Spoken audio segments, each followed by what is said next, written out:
Hello दोस्तों, नमस्कार। प्रयाग बोध चैनल में आप सभी का स्वागत है। और जैसा कि आप लोग जान रहे हैं कि हम लोग पढ़ रहे हैं crash course on Indian polity.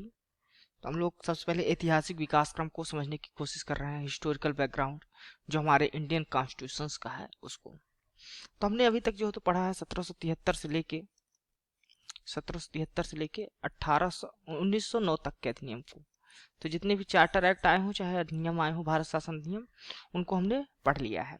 अब आज जो हम पढ़ना है, आज हमें पढ़ना है 1919 के भारत शासन अधिनियम जो आया था उसके बारे में। तो 1919 का जो भारत शासन अधिनियम आया है उसको मॉन्टेग्यू चेम्सफोर्ड रिफॉर्म कहा जाता है, या मॉन्टेग्यू चेम्सफोर्ड सुधार के नाम से जाना जाता है। मॉन्टेग्यू कौन थे? मॉन्टेग्यू थे भारत के राज सचिव उस समय 1919 में, और चेम्सफोर्ड उस समय भारत के वायसराय थे। और यही कारण है कि इसको मॉन्टेग्यू चेम्सफोर्ड रिफॉर्म कहा जाता है। अब इस भारत शासन अधिनियम 1919 का जो उद्देश्य था वो भारत में क्रमिक रूप से उत्तरदायी सरकार की स्थापना करना उनका उद्देश्य बनाया गया था। तो इसलिए जो है तो भारत शासन अधिनियम 1919 लाया गया। अब जो 1919 का भारत शासन नियम था उसमें केंद्रीय और प्रांतीय विषयों की एक सूची बनाई गई। यानी क्रांति केंद्रीय विषय में केंद्र कानून बनाएगा और प्रांतीय विषयों में प्रांत। तो केंद्रीय और प्रांतीय परिषदों को अपनी अपनी सूची के विषयों पर विधान बनाने का अधिकार दिया गया 1919 के भारत शासन अधिनियम के द्वारा। और 1919 के भारत शासन अधिनियम में जो सरकार का ढांचा रखा गया था वो केंद्रीय और एकात्मक रखा गया था। यानी स्थानीय सरकारों को बहुत कम, जो स्थानीय सरकार थे उनकी जो शक्तियां वो केंद्र के पास ज्यादा थी। यानी केंद्र जो शासन की व्यवस्था थी वो केंद्रीय थी। और साथ ही साथ जो प्रांतीय विषय थे उनको दो भागों में विभक्त किया गया था, एक हस्तांतरित विषय और एक आरक्षित विषय। तो इस प्रकार दो विषयों में बंटवारा किया गया था। जो हस्तांतरित विषय होते थे उस पर गवर्नर का शासन होता था, याद रखिएगा। तो हस्तांतरित विषय पर किसका शासन होता था? गवर्नर का शासन होता था। वह मंत्रियों की सलाह लेता था जो विधान परिषद के प्रति उत्तरदायी थे। तो जो गवर्नर का शासन जहाँ होता था हस्तांतरित विषयों पर, वो मंत्रियों की सलाह पर कार्य करता था। और ये जो मंत्री होते थे विधान परिषद के प्रति उत्तरदायी थे। वहीं आरक्षित विषयों पर यदि बात की जाए तो गवर्नर कार्यपालिका की परिषद से शासन करता था। यहाँ किसके जो तो सहायता कर रहा है? मंत्रियों की सलाह पर, यहाँ कार्यपालिका की परिषद की सहायता से। और आरक्षित विषयों के जो कार्यपालिका की परिषद थी वो विधान परिषद की प्रति उत्तरदायी नहीं थी। और इस प्रकार इसे द्वैध शासन व्यवस्था भी कहा गया। 1919 का जो भारत शासन अधिनियम था उसको द्वैध शासन व्यवस्था भी कहा गया। और साथ ही साथ पहली बार 1919 के भारत शासन अधिनियम के द्वारा द्विसदनीय व्यवस्था की गई। द्विसदनीय व्यवस्था, एक राज्यसभा बनाया गया, एक लोकसभा। जो वर्तमान में राज्यसभा और लोकसभा है उसका जो जन्म देख रहे हैं हम, कब देख रहे हैं? 1919 के भारत शासन अधिनियम के द्वारा। और 1919 के भारत शासन में पहली बार प्रत्यक्ष निर्वाचन की व्यवस्था की गई थी। हालांकि जो मतदाताओं की संख्या थी वो बहुत कम मात्रा में थी, कुछ विशेष लोगों को ही चुना गया था वोट देने के लिए, लेकिन पहली बार प्रत्यक्ष मतदान की व्यवस्था की गई 1919 के भारत शासन अधिनियम के द्वारा। और जो वायसराय के कार्यकारी परिषद थे उसमें पहले 6 सदस्य जो होते थे उनमें से 3 सदस्यों को भारतीय होना आवश्यक कर दिया गया था। यानी 3 सदस्य भारतीय होंगे, लेकिन कमांडर इन चीफ जो हो तो भारतीय नहीं होंगे। बाकी जो सदस्य हैं उनमें से 3 सदस्य भारतीय होना आवश्यक बना दिया गया था 1919 के भारत शासन अधिनियम के द्वारा।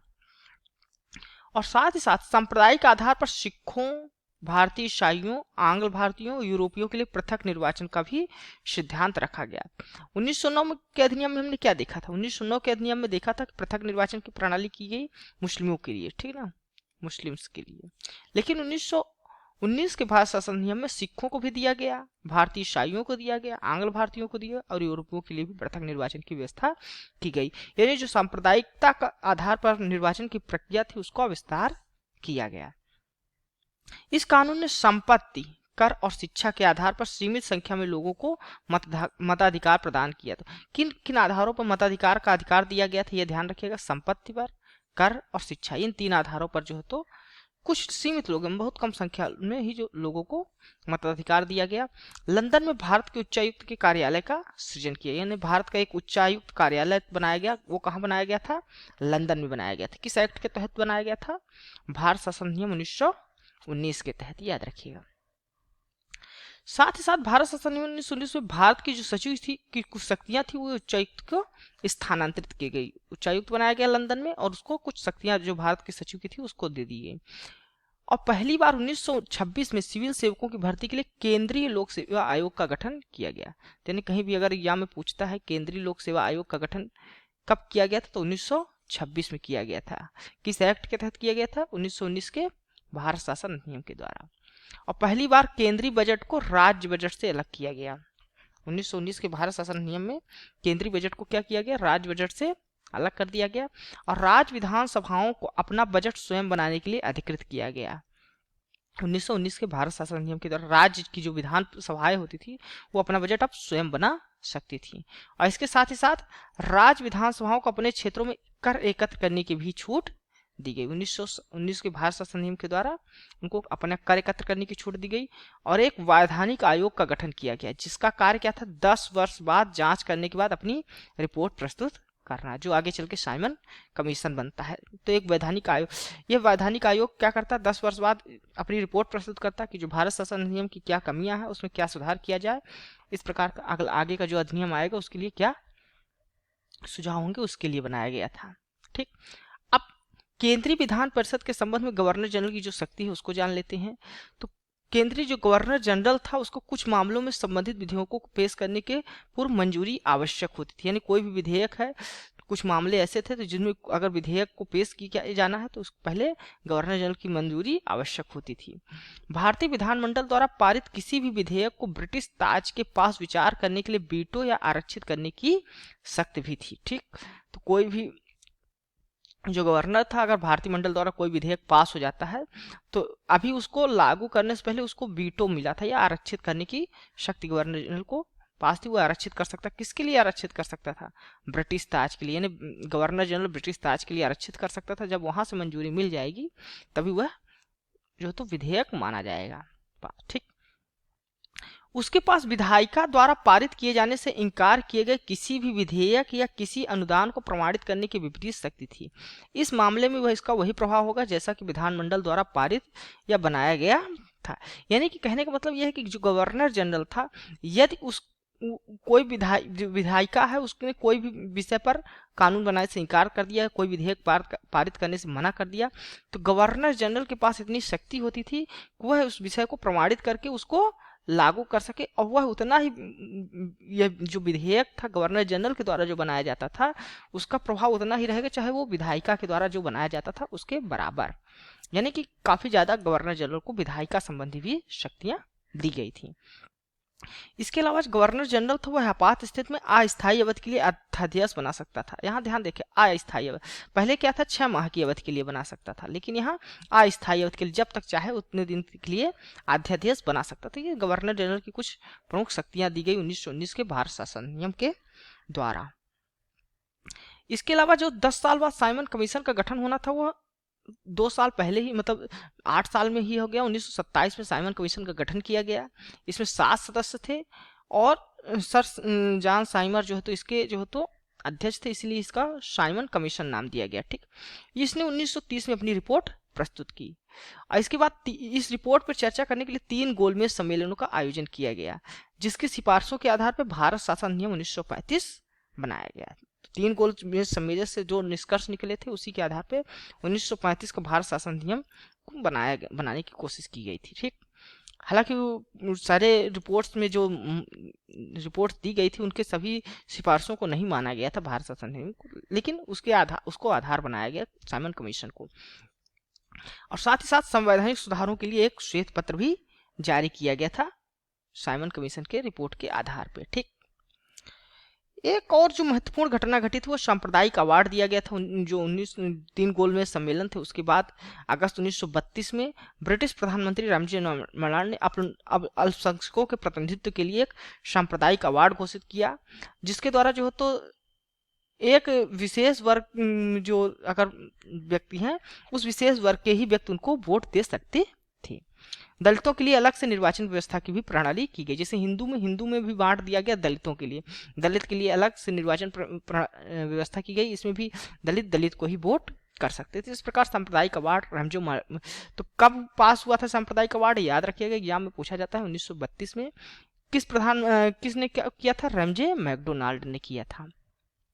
1935 के जो तो भारत शासन अधिनियम का आधार क्या था? वो साइमन कमीशन की रिपोर्ट थी। इस तरह के क्वेश्चन एग्जाम में पूछे जाते हैं, इसलिए आपको चीजें याद रखनी चाहिए। जो 1919 का भारत शासन अधिनियम था उसकी कुछ कमियां भी थी। वो कमियां क्या थी? ये प्रशासन को केंद्रीकृत बना दिया गया था, यानी जो स्थानीय शासक शक्तियां दी गई थी पहले, वो अब केंद्रीकृत थी। और विषय जो तो प्रांतीय या केंद्रीय ये गवर्नर जनरल निर्णय करता था। कोई विषय प्रांतीय है कि केंद्रीय, ये निर्णय करने का अधिकार किसको दिया गया था? गवर्नर जनरल, ना कि न्यायालय को। तो ये कमी थी एक। ठीक, द्वैत शासन बनाया गया जिसमें आरक्षित विषय जो तो वित्त से संबंधित प्रभार वो कार्यकारी परिषद को ना होकर किसको दिया गया था? कार्यकारी परिषद को दिया गया था, ना कि मंत्री को। मंत्री को दिया जाना चाहिए था जो आरक्षित विषय पर वित्त प्रभार है, लेकिन ऐसा नहीं था। मंत्री अपने मन पसंद से कोई भी कार्य नहीं कर सकते थे, क्योंकि जो अधिकार था वो वित्त प्रभार को वो कार्यकारी परिषद को था। इसी प्रकार लोक संबंधित जो भर्तियां होती थी वो भारत सचिव उत्तरदायित्व होता था।